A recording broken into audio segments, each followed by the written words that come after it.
इस संसार में आए, जब उन्होंने देखा कि संसार में वर्ण और अवर्ण जातियों में इतना भेदभाव चल रहा है, ऊंच नीच का इतना भेदभाव है और हर एक जीव दुखी है, उन्होंने मन में सोच लिया कि मैं ये ऊंच नीच का भेदभाव जो है सभी को जब तक ख़त्म करके नहीं बैठूंगा तब तक आराम से इंसानी चोले, क्योंकि 84 लाख जून के बाद ये मौका प्राप्त होता है। आप मानते हैं कि 84 लाख जूनियाँ या ऐसी कोई चीज़ होती बिल्कुल, संत महात्मा ने कहा है। 20 साल में समझ क्या आया, क्या समझ आया? ये हम पढ़े लिखे तो है नहीं, ये समझ क्या आया? सुनते हैं आप? सुनते तो बात तो अच्छी है। जब सभी लोग इकट्ठे होंगे फिर होगा। और ये कब इकट्ठे हो रहे हैं, ज़्यादा टाइम तो नहीं लगेगा, थोड़ा मतलब जैसे बाहर से प्रताड़ना होती रहेगी और ये एक मंच पर आएंगे, ऐसा समझते हैं? सही बात है। गुरबानी आखिर समझाती क्या है? लोगों को क्या समझना चाहिए और गुरबानी समझाने का या गुरु रविदास क्या समझाने का प्रयास कर रहे हैं? हमारे गुरु यही सिखाते हैं हमें कि हमें सच्चाई के साथ चलना है, सच्चे मार्ग पे चलना है। जो आजकल हमारे साथ समाज में होता आ रहा है, सदियों से होता आ रहा है, उसके खिलाफ हमें कैसे आवाज़ उठानी चाहिए।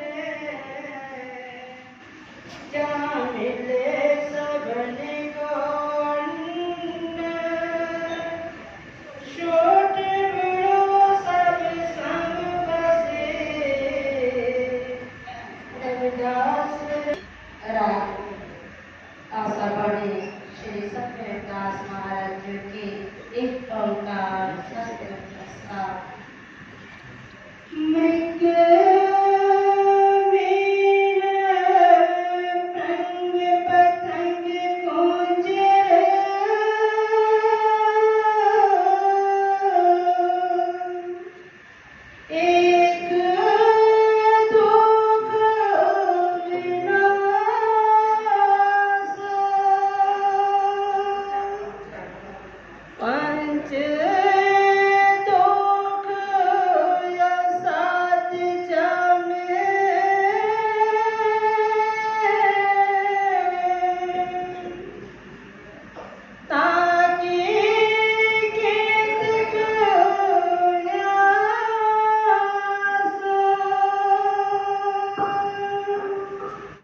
अगर आप भी चाहते हैं RTI India news Bahujan Samaj की आवाज़ ऐसे ही उठाता रहे, आपकी आवाज़ सरकार के कानों तक पहुंचाए, जो खबरें आपकी सरकार तक नहीं पहुंच रही, जो मुद्दे नहीं पहुंच रहे, उन मुद्दों को सरकार तक पहुंचाए, तो आरटीआई इंडिया न्यूज़ का आर्थिक सहयोग करें। हर महीने 50 रुपये दे करके आरटीआई इंडिया न्यूज़ को बंद होने से बचाएं, ताकि आरटीआई इंडिया न्यूज़ आपकी आवाज़ बना रहे।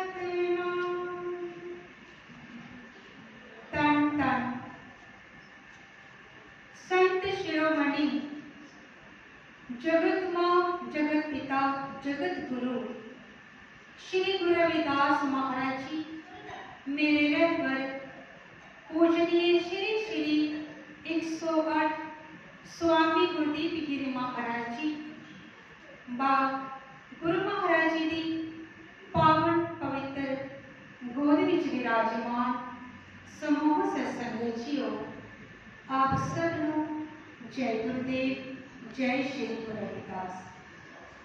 गुरु प्यारी सत्संगत जीओ, राग आस्था दे विच अंतर्गत गुरु ग्रंथ साहिब शब्द जो पाठी साहिबान जी ने उच्चारण किया है, श्री गुरु रविदास महाराज जी की अमृतवाणी का शब्द। सतगुरु रविदास महाराज जी इस संसार के विच जदों आए तो उन्होंने देखिया कि हर एक दुनिया का जीव एक दूसरे के कोलों इतना परेशान दुखी है। किस कारण ਜਿਹੜੇ ਸਵਰਨ ਜਾਤ ਦੇ ਲੋਕ ਹਨ ਜਾਂ ਜਿਨ੍ਹਾਂ ਨੂੰ ਵਰਨ ਜਾਤ ਵਾਲਾ ਕਹਾ ਜਾਂਦਾ ਹੈ, ਉੱਚੀਆਂ ਜਾਤਾਂ ਵਾਲੇ ਜੀਵ ਨੀਚੀ ਜਾਤ ਦੇ ਵਿੱਚ ਆਪਣੀ ਜਾਤੀ ਦਹਿਸ਼ਤ ਫੈਲਾਏ ਬੈਠੇ ਹਨ। ਊਚ ਨੀਚ ਦਾ ਬੜਾ ਭੇਦਭਾਵ ਹੈ। ਸਤਿਗੁਰੂ ਰਵਿਦਾਸ ਮਹਾਰਾਜ ਜੀ ਨੇ ਸੋਚ ਲਿਆ ਕਿ ਮੈਂ ਇਹ ਜਦ ਤੱਕ ਭੇਦਭਾਵ ਖਤਮ ਨਹੀਂ ਕਰਾਂਗਾ ਤਦ ਤੱਕ ਚੈਨ ਦੇ ਨਾਲ ਨਹੀਂ ਬੈਠਾਂਗਾ। उन्होंने अपनी बाणी के विच उपदेश दिता सानू सारे जीवां कि ऐसा चाहो राज में जहाँ मिले सवन को अन्न, छोट बड़ो सब सम बसै रविदास रहे परसन। कि मैं ऐसा राज चाहता हाँ दुनिया के विच कोई भी उच्चा ना होवे, कोई नीवा ना होवे, सारे एक बराबर का दर्जा देना चाहता हाँ। ऐनी खाली अपनी ही जात वाले उच्चा दर्जा देना चाहता हाँ, उन्होंने सारे संसार का भला मंगया, चौहां वर्णा का भला मंगया कि जब तक सारे मैं बराबर नहीं कर लेंगा तो मैनू सुख शांति मैं अंदरों प्रसन्न होकर नहीं बैठांगा। उपदेश दे दिता। सब तो पहला उपदेश जिहड़ा सानू जिस दे नाल साडे अंदर ज्ञान आ सकदा है वो है पहला उपदेश माधो अविद्या हित कीन भवेंक दीप मलिन। कि ऐ मेरे समाज के लोगों, ऐ संसार के जीवों, तुसी सब तो पहला करना की है ज्ञान के नाल जुड़ना है, ताकि वध तो वध विद्या नूं हासिल करना है। असी गुरु रविदास महाराज जी के इस उपदेश को वैसे खास कर भैणां ने अपने अंदर अपनाना चाहिए है, क्योंकि बच्चा माँ के नक्श पत्रा से ज़्यादा चलता है, पिता ने घट, क्योंकि सारा दिन बच्चा माँ के नाल हुंदा है। तो माँ के अंदर यह सोच होनी चाहिए है कि मैं अपना पहरावा कट करके अपना सूट या और किसी तरीके जो भी मैं अपने पहरावे में पैसा खर्च करती हाँ उसनों कट करके सूट असी 200 का लगा लेना, 300 का लगा लेना ते बच्चों की पढ़ाई वध तो वध खर्चा करना, ताकि साडे बच्चे पढ़ लिख के गुरु रविदास महाराज जी का जो सपना है कि माधो अविद्या हित भवेक दीप मलिन, कि विद्या के बगैर बच्चा बंदा बुढ़ा हर एक जीव जो अन्ना है उससे बगैर ज्ञान अंदर नहीं आ सकता। तो इसे कारण साडा भवेक रूपी दीपा जो धुंधला पै गया है। असी विद्या को पाके उस भवेक रूपी दीवे को चंगी तरह चकाचौंध कर लीए, चमका लीए, तो सानू समझ आ जाए कि समाज में असी किस तरह अगे बढ़ना है, अपने हक वास्ते असी किस तरह लड़ना है। दूसरा उन्होंने उपदेश दिता कि सुरसली सरल कृत वाणी ने संत जन कंठ नहीं पान। कि शराब पावे गंगा जल की भी क्यों ना बनी होवे, एक बाणी नाल जुड़िया जीव, एक मालिक का प्यारा जीव, एक संत जड़ा है इसका पान सेवन कभी नहीं करता, क्योंकि इसे नाल ही घर विच दुख आउंदे हन, परेशानियां आउंदियां हन, अज्ञानता में बंदा फस जाता है और कर्म कांडा में फस जाता है। जो ही बंदा कर्म कांडा में फसता है, जगह जगह ते मड़ियां मसीतां ते मत्थे टेकदा है, दरख्तां दी पूजा करता है, जानवरां दी पूजा करता है, कि इससे कारण अंदर विकार जड़े इकट्ठे हो जाते हैं और सानू सच ते झूठ की समझ जड़ी नहीं आती। महाराज जी ने अपनी बाणी के राही सानू सारे जीवां नूं यही दस रहे हैं कि भाई ज्ञान किस तरह आ सकता है, नशा तो दूर होवांगे और विद्या को हासिल करांगे। ते तीसरी गल उन्होंने दस दी कि सत संगत मिल रही है माधो जैसे मधुमक्खियां।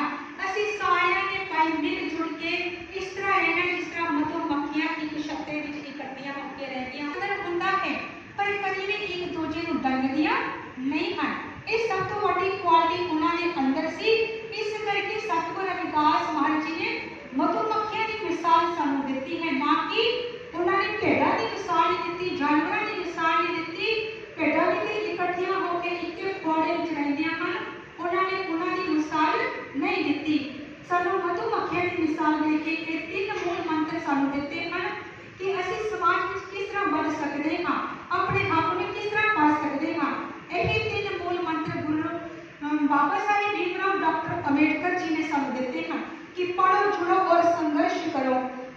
पहले विद्या को प्राप्त करना के सारे में जुड़ना है तो फिर अपने हक वास्ते असीं लड़ना है। साथियों, आज हम विजयपुर के छन्नी मनासा रविदास गुरुद्वारे में हैं। यहाँ पर जो लोग हैं वो महीने के दूसरे एतवार सत्संग करते हैं और सत्संग में गुरु रविदास जी की बात होती है। गुरु रविदास जी क्या चाहते थे, उनकी सोच क्या थी, उस सोच पर जो काम हो रहा है वो जानने की ज़रूरत है। और जो औरतें यहाँ पर सत्संग करती हैं, जो मर्द यहाँ पर सत्संग करते हैं, उन सब से बात करने की कोशिश करेंगे और जानना चाहेंगे। संतोष कुमारी जी हमारे साथ हैं। संतोष जी, बताइए कि ये जो सत्संग होता है इसका मुख्य उद्देश्य क्या? मैं संतोष कुमारी J&K से प्रचारक अमृतवाणी डेरा स्वामी जगतगिरी पठानकोट आश्रम से हूँ। गुरु रविदास महाराज जी का हर एतवार को यहाँ पे सत्संग होता है और उन्हीं के इतिहास को यहाँ पढ़ा जाता है, क्योंकि वो जगत गुरु, जगत पिता, जगत माँ पिता और दुनिया का कल्याण करने के लिए इस संसार में आए। जब उन्होंने देखा कि संसार में वर्ण और अवर्ण जातियों में इतना भेदभाव चल रहा है, ऊंच नीच का इतना भेदभाव है और हर एक जीव दुखी है, उन्होंने मन में सोच लिया कि मैं ये ऊंच नीच का भेदभाव जो है सभी को जब तक ख़त्म करके नहीं बैठूंगा तब तक आराम से चैन से नहीं बैठूंगा। उन्होंने अपनी वाणी में सबसे पहले यही फरमान दिया, उपदेश दिया कि ऐसा चाहूँ राज्य में जहाँ मिले सवन को अन्न, छोट बड़ो सब सम बसे, रविदास रहे प्रसन्न। कि मैं तब ही प्रसन्न हो सकता हूँ जब ऊंच नीच का भेदभाव सारा खत्म हो जाएगा और सभी को एक बराबरी का जब दर्जा दूंगा तो तभी मेरी आत्मा को शांति अता प्रसन्नता मिल सकती है। दूसरा उपदेश उन्होंने दिया, दुनिया को सुधारने का ये उपदेश दिया कि हमने पढ़ाई को सबसे पहले आगे रखना है, क्योंकि विद्या के बिना बंदा जड़ा अंधा है, उसको कुछ भी हानि लाभ नुकसान को कोई भी समझ नहीं है। माधो अविद्या हितकीन ववेक दीप मलिन, कि विद्या के बगैर इंसान जो अंधा है और उसकी जो विवेक बुद्धि है वो मैली हो जाती है। जब तक हम ज्ञान को हासिल नहीं करेंगे, विद्या को हासिल नहीं करेंगे, अपने बारे में भला बुरा सोच नहीं सकते।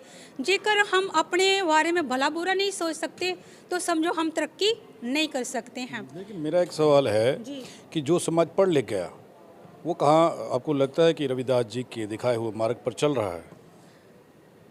वैसे तो 60-70% जो दुनिया है वो गुरुवाणी पर चलने की कोशिश कर रही है, तो जो 40% जीव है वो इससे थोड़े दूर भी हैं। हमारी यही कोशिश है कि हर एतवार गुरु घर में गुरुवाणी का प्रचार करके हमारे गुरु महाराज स्वामी गुरुदेव गिरी महाराज जी उन्हों के उपदेश को दुनिया में फैलाकर समझाकर सभी को वाणी के साथ जोड़ के इन सभी को अंदर गुरु रविदास महाराज जी की जो जागृत है वो डाली जाए। बड़ी अच्छी बात है कि समाज के लोगों को अपने महापुरुषों के बारे में जानकारी हो जाए, महापुरुषों के बारे में उन्हें पता चले कि हमारे महापुरुषों ने क्या संघर्ष किए हैं और किस बारे में उन्हें जानकारी होनी चाहिए, और अपने महापुरुषों के मार्ग पर चलने की कोशिश ही नहीं बल्कि उन्हें चलना ही चाहिए। मेरे साथ एक व्यक्ति और हैं, अपना नाम बताएं। रामदास। हाँ जी, रामदास। रामदास जी, मुझे एक बात बताएं कि आप समाज में जाते हैं, आप पाठी हैं, आप लोगों से मिलते हैं, लेकिन अभी भी समाज जो है वो गुरु रविदास जी के उस मार्ग पर वो जो संघर्ष उन्होंने किया उसे समझने की कोशिश नहीं कर रहा, या जानबूझकर ऐसा करते हैं ये लोग? नहीं, ऐसी बात नहीं। जो सत्संग में आते हैं, सत्संग मतलब इसका कि जो सच्चाई के साथ रास्ते चलता है, क्योंकि गुरु महाराज ने हमें यही सजाया, सबको यही सिखाया है कि सत्य का रास्ता लो, क्योंकि बाकी सारी चीज़ें कूड़ हैं। इस दुनिया में जो भी चीज़ें फना हो जाने वाली है, नष्ट होने वाली है, जो हमेशा सच रहना है। सच नाल गुरु महाराज ने हमें जोड़ने के लिए कहा है, क्योंकि महाराज ने अपनी वाणी में लिखा है, दुर्लभ जन्म पुण्य फल पायो व्यर्था जात अविवेके, राजे इंद्र सम सरग्रह सम बिन हर भक्त कहो क्या लिखे। गुरु साहब सानू समझा रहे हैं कि ये इंसानी चोला मिलया है, ये जामा मिलया, सानू किस वास्ते मिलया है क्योंकि बाकी जूना विच भी असी जो असी काम करते हैं, बच्चे साढ़े पैदा ने जा खाना पीना है, जो भी असी कर रहे हैं बाकी जूना विच भी है। जो इस विच अकेला जो खास जो सानू मकसद इंसानी जून का वो की है, क्योंकि महाराज साहब कहते दुलुभ जन्म पुन फल पायो। ये जो मानस जन्म है बड़ा दुलुभ है, बड़ा कीमती है। किस वास्ते दुलुभ जन्म पुन फल पाए? बिरथा जात अविवेके, अज्ञानता के कारण ये बिरथा जा रहा है। अज्ञानता की है कि सानू पता ही नहीं है कि इंसानी चोला जो सानू मिले है किस वास्ते मिले है। असी दुनिया के काम काज सारे कर रहे हैं, इससे नाल सानू जो असली मकसद इसका कि उस मालिक की प्राप्ति सारी आत्मा और परमात्मा जो मिलाप है वो हो जाए इस इंसानी चोले विच ही। इंसानी चोले क्योंकि 84 लाख जून के बाद ये मौका प्राप्त होता है। आप मानते हैं कि 84 लाख जूनियाँ या ऐसी कोई चीज़ होती है? बिल्कुल, संत महात्मा ने कहा है, क्योंकि गुरु अर्जन देव महाराज ने लिखा कई जन्म बे कीट पतंगा, कई जन्म का जमीन कुरंगा, कई जन्म पंखी सर्प हो, कई जन्म है बर वृक्ष हो, कई जन्म सैलगर करया, कई जन्म गर्भ हर खरिया, मिल जगदीश मिलन की वरिया, चिरहा काल ए देश जरिया। संत महात्मा सानू समझा रहे हैं कि ये जो देह मिली है, इंसानी जामा मिलिया है, ये बहुत देर के बाद मिलिया है। इस वास्ते इस चाके जो काम तू बाकी जून बिच नहीं कर सकिया, इंसानी चोले बिच तैनूं इस बार मिलेगी, इस बिच कर लिया, ताकि ये जो तेरा मनुखा जन्म है। इंसानी चोले में आकर के करना क्या है, क्या काम करना? हमें जब तक हम संत महात्मा की संगत नहीं करते हैं इस चीज़ का हमें सोच नहीं हो सकती, क्योंकि ये जो चीज़ें सब संत महात्मा संगत करके ही मिलती हैं। और गुरु साहब ने जो हमें मेन जो दिया है कि हर सो ईरा छाट के करे आन की आस, ते नार दोज जाएंगे सत भाखे रविदास। गुरु साहब कह रहे हैं कि अगर उस परमात्मा तुम छड़ देंगे हो, बाकी दुनिया जेड़े तो कुछ कम कर मर्जी करो, लेकिन थोड़ा जन्म व्यर्थ जाएगा, कोई फायदा नहीं उसका कहना है।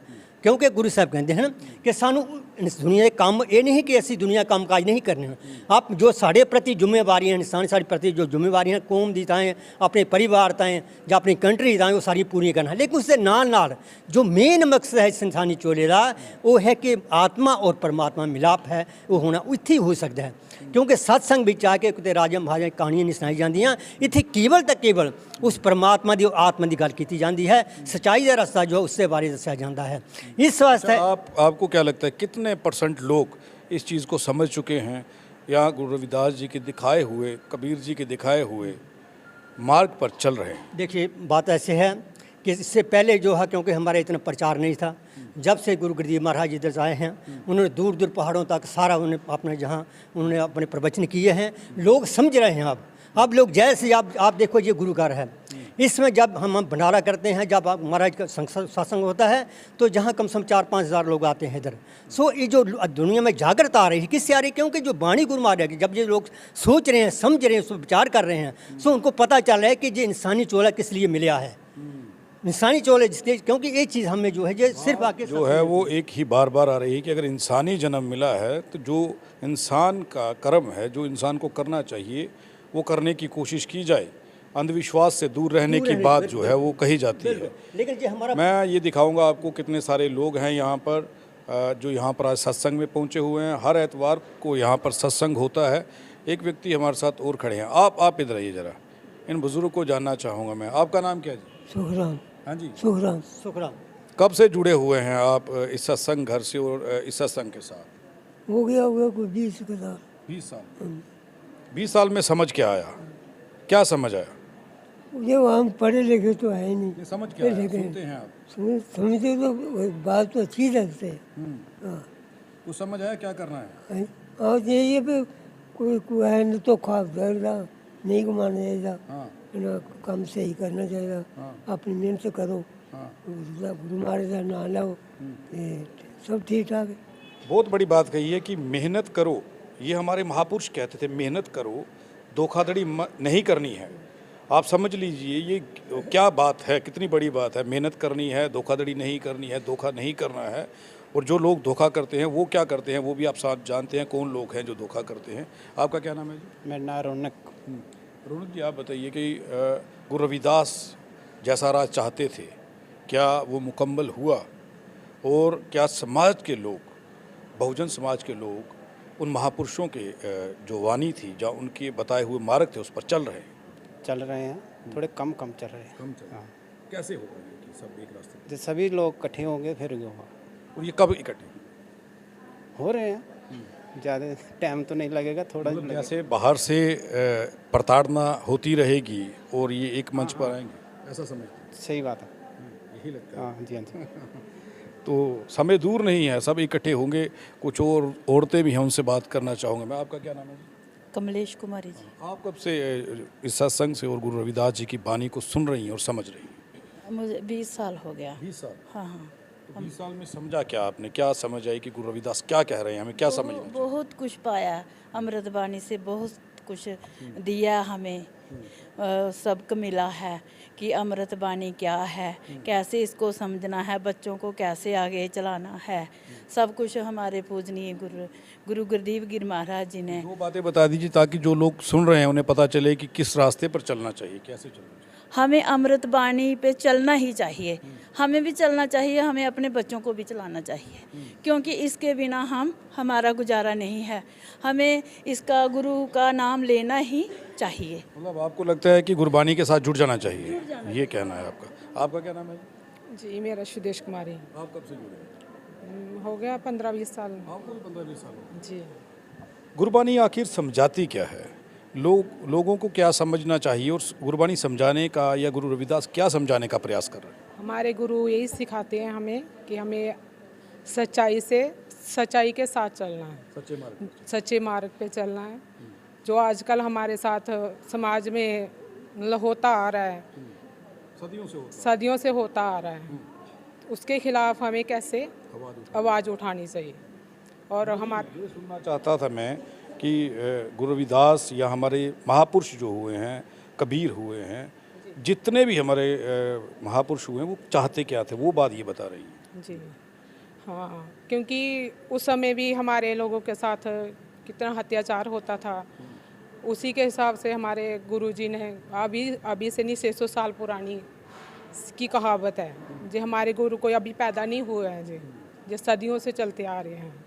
उसी के हिसाब से हमारे गुरु हमें ये सिखाते हैं कि हमारे बच्चों को भी मतलब हमारे समाज को पीछे नहीं आगे चलना है।